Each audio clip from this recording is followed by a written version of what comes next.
Shalom, salam sade, salam hari Jumat, Happy Easter buat teman-teman seiman yang beragama Kristen ya.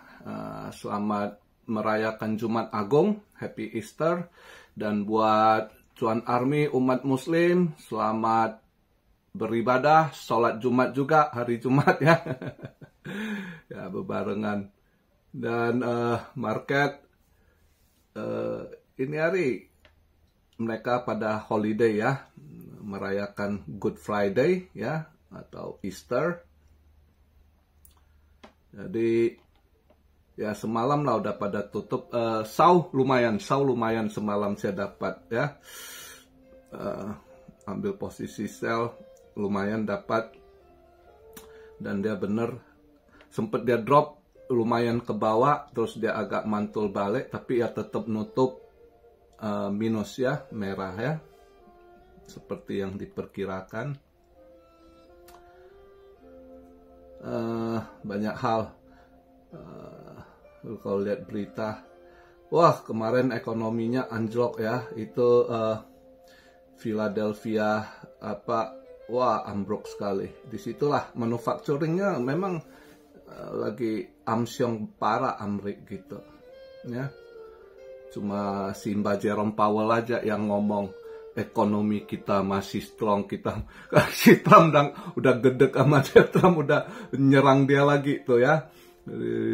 Apalagi kemarin lihat ECB pangkas lagi kan, Europe kan pangkas bunga terus, cut rate ya. Belakangan ini udah ke-6 kali kalau nggak salah ini ya dia cut rate kan. Sedangkan si Jerome Powell masih nggak mau cut rate. Si Trump perang tarif makin pusing dia ya kan, makanya mulai dia gedek, dia mulai serang si Jerome Powell. Tapi ya dia serang juga dia nggak bisa pecat, nggak bisa ini ya kan. Jadi dia secara inilah dibilang ya begitu terus dia ya kan, orang yang lelet, selalu telat ngambil keputusan, dan nanti ya efeknya selalu jadi merugikan ya. Trump udah nyerang dia juga. By the way, hari ini saya buat video market cap di 2 triliun, 66 billion, agak naik dikit, naik di BTC doang ya, altcoin nggak gimana. Volume justru drop, volume transaksi turun hampir 21% lah, 20,97. Ya, let's say 21% di 62,1 ya, 62,1 billion. Nah, yang lebih nyekek lagi BTC DOM-nya. Kemarin 63 aja udah ini kan, ini tambah lagi 63,2. Amsyong dah. Ya. Dan di setel Fear and Greed-nya naik posisi 32 ya. Volume anjlok di 62 ini. Siapa nama ini setelan dari nggak sinkron nih datanya ya. Fear-nya naik udah 32, altcoin season-nya 17/100 ya. Ini saya buat video posisi BTC di 84.807 dolar, Ethereum di 1.582. Udah berapa hari? Ada yang saya udah pernah jelaskan Ethereum, masih kok bahas Ethereum gimana?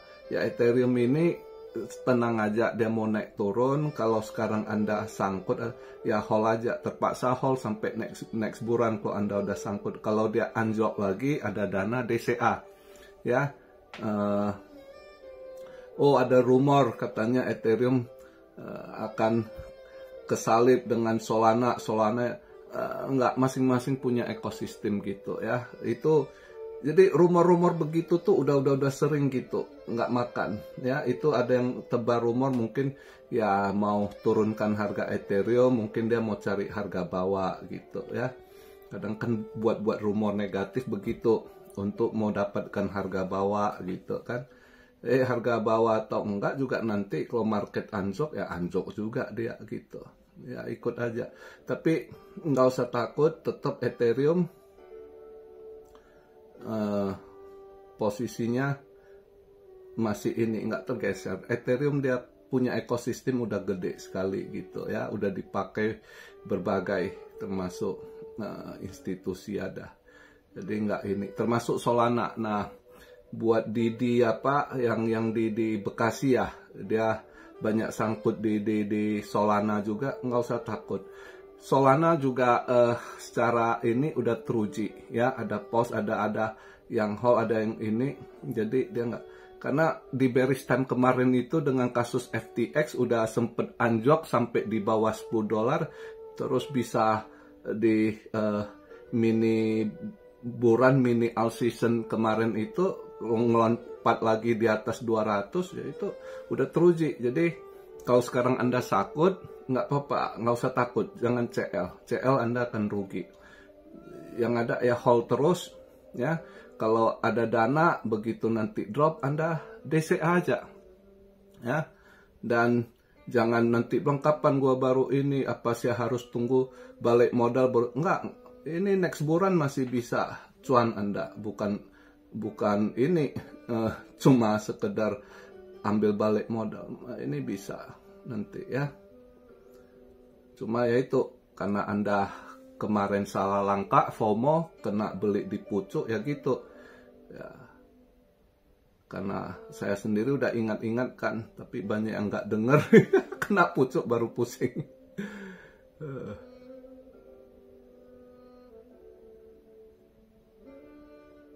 Ya semalam ada rezeki lah ya. Short di kripto juga ada dapat di Om ya. Kaspa yang nggak dapat kemarin, malah saya lihat dia mantul agak loss dikit, saya langsung CL. Di Om saya dapat ya. Ada rezeki lah. Tapi hari ini saya masih pantau Kaspa lagi nih. Kemarin sempet habis siapa pikir dia malah hijau disorong. Terus saya pikir ya udahlah, saya ini dulu, ada yang apa, saya CL tipis. Tapi di Om mantra saya short lumayan dapat ya. Masih inilah oke. Semalam ada rezeki di kripto, ada rezeki di SAL yang saya yakin kemarin SAL lumayan belemak juga, dapat semalam shotnya ya.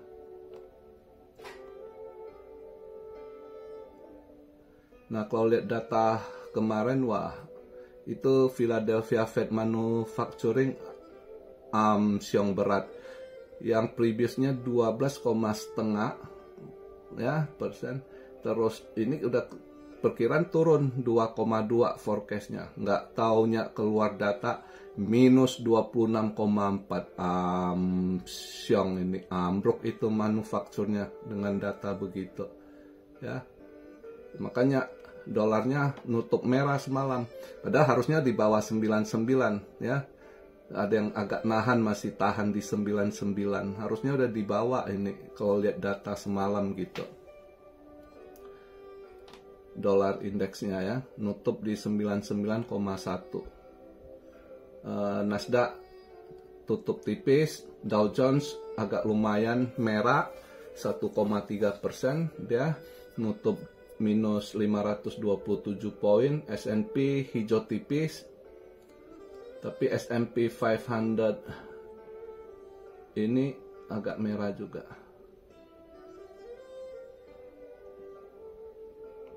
Lihatlah, kalau hari ini ya pada holiday, nggak ada market hari ini. Sau juga nggak ada market ya. Nah, untuk Asia, Jepang ada sedikit ini. Yen, tadi ada yang tanya, yen gimana? Pengen ambil, ya udah telat. Kemarin saya udah ngomong, yen kemungkinan akan dikuatin ya, karena itu saya udah bahas, karena untuk dia tekan inflasi juga, karena Jepang kan banyak andalkan impor. Misalnya aja dia nggak ada ini kan natural resources, misalnya gas ya kan, atau minyak ya kan, jadi itu kan mereka impor semua gitu. Sedangkan minyak aja kalau naik itu udah pasti efek kemana-mana, jadi imbas naik inflasi ya kan. Nah dia coba kuatkan yennya, jadi yen Ya kemungkinan ini 142 hari ini ya. Kemarin 143 sekian, akhirnya tadi dia nutup 142,3 gitu. Yen masih mungkin di target ke depan nih 140 ya. Kalau dolar makin melemah, ya yen makin menguat. Ya. Jadi posisi sementara ini. Nah, hanya yang rupiah yang masih lemah ini ya gimana pemerintahnya lah harus kuatkan rupiah. Itu juga salah satu cara untuk agak nekan inflasi. Apalagi ya kan Prabowo buka keran impor ini agak bahaya buat lokal ya kan, siap-siap gitu. Jadi ya kita lihat lah untuk hari ini ya saya rasa market nggak gimana, paling diolah-olah. Kalau saya hari ini mau scalping, tapi saya hari ini nggak ini. Saya hari ini istirahat. Hari ini lebih fokus ibadah. Jadi hari ini nggak trading. Tapi kalau ada yang mau scalping, masih boleh pantau itu Kaspa. Kemarin masih ada yang ini ya. Ada beberapa lah. Kalau saya akan pantau posisi short sih, saya cari short karena dengan kondisi ini ya. BTC DOM yang menguat sekali ya, terus sementara BTC doang yang agak disorong 84 sekian 85, market cap-nya naik itu dari BTC. Untuk altcoin justru tanking, stuck ya. Jadi kalau saya ya masih saya akan pantau koin-koin yang mau koreksi. Nah itu kalau BTC nanti agak drop lagi di 83 sekian, ini udah hari Jumat kan. Nah, besok Sabtu ini udah di sana mereka di barat udah long weekend gitu.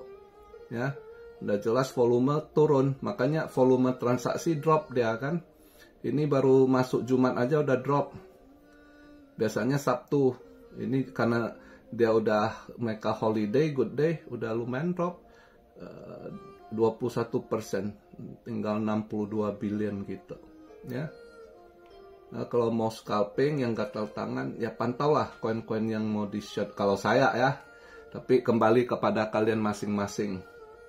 Kalau saya hari ini istirahat, tidak trade, cuma lihat-lihat news saja, pantau kondisi, itu aja ya. Jadi ya hari Jumat ini Jumat yang baik buat Cuan Army yang Muslim. Jangan lupa ibadah sholat Jumatnya ya. Buat teman-teman yang seiman di dalam Kristus, jangan lupa ibadah hari ini Jumat Agung, doalah. Doa buat negara kita, pemerintahan kita ya. Jadi jangan terpengaruh berita Indonesia gelap, Indonesia akan begini, akan begitu, semakin ini. Nothing to fear. Ya, nggak usah takut dengan berita-berita. Justru banyak berita-berita gitu yang makin digodok gitu. Kalau Anda yang terpengaruh akan jadi takut. Jangan takut. Kondisi apapun, mau gelap kayak apapun, bersandar sama Tuhan. Ya, karena Dia yang punya jalan, Dia yang akan terangi. Karena Dia sang penerang. Jadi mau gelap atau apapun, Dia sang penerang akan terangi jalan Anda gitu. Ya. Andalkan Tuhan dalam segala hal dan doakan pemerintah ya. Antara Anda support atau Anda suka atau tidak suka dengan pemerintahan sekarang, bukan soal itu. Doakan pemerintahan sekarang karena dia udah terpilih secara konstitusi, secara hukum dia sah seorang pemimpin ya kan, walaupun Anda haternya atau pembencinya ya kan, harus doakan untuk apa? Supaya dia bisa handle kondisi dengan keadaan dunia sekarang secara global, trade war ini itu ya. Doakan pemerintahan Indonesia bisa mengatasi kondisi-kondisi resesi global ini agar rakyat tidak ini ya kan. Kita doakan pemerintahnya bisa tanggapi, bisa manage gitu agar rakyatnya tidak semakin sulit ya kan. Kalau terus dibenci, nggak didoain, tambah parah. Yang susah itu rakyat gitu. Jadi doakanlah pemerintahnya, pemerintah Prabowo tuh ya, dengan kabinetnya diberikan hikmat, rahmat, hidayah, dan makrifat agar bisa lewati ini 2005, 2026 ya kan.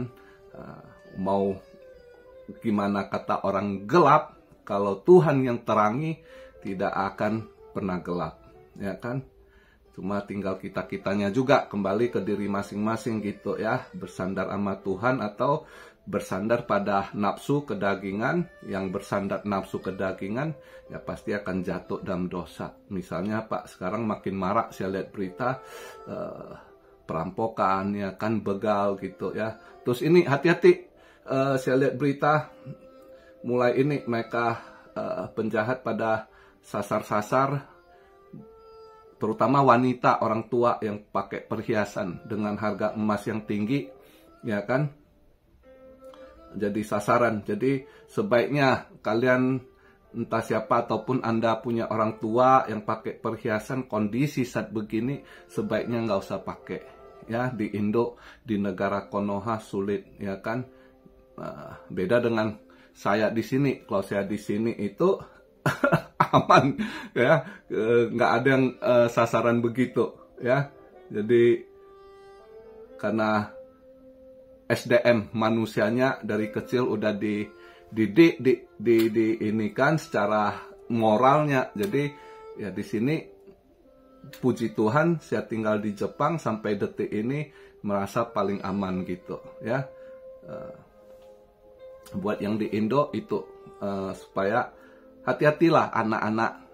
Kadang Anda pikir dipakein anting-anting justru akan jadi mencelakakan kondisi saat begitu ya.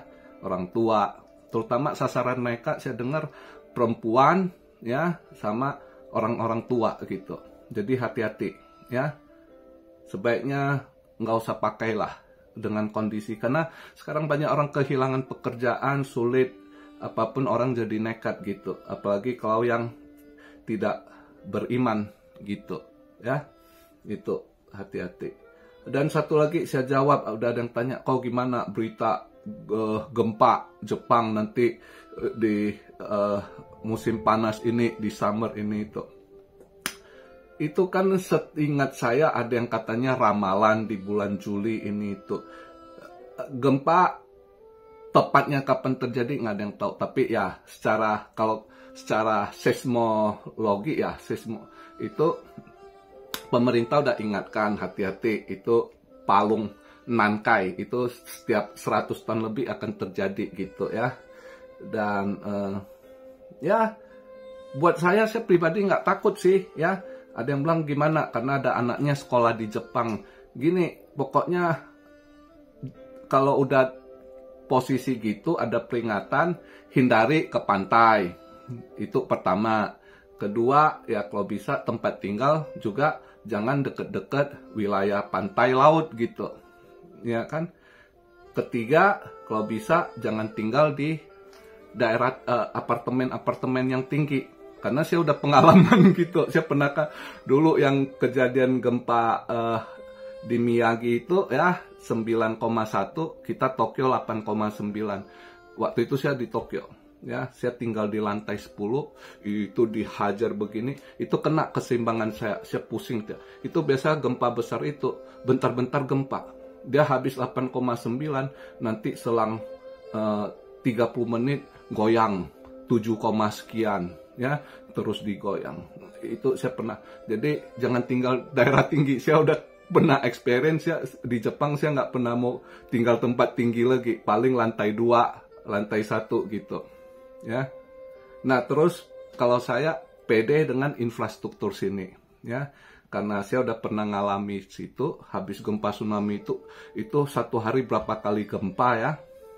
Nah, saya pergi tempat kerja saya di lantai 2, itu kalau gempa 6,0, 6,1, 6,2, kadang nggak rasa, paling agak sedikit kita tahu gempa, rak-rak piring atau apa agak goyang bunyi Oh, gempa ya. Jadi gitu. Jadi saya dengan infrastrukturnya, apalagi kalau bangunan baru yang saya confident gitu.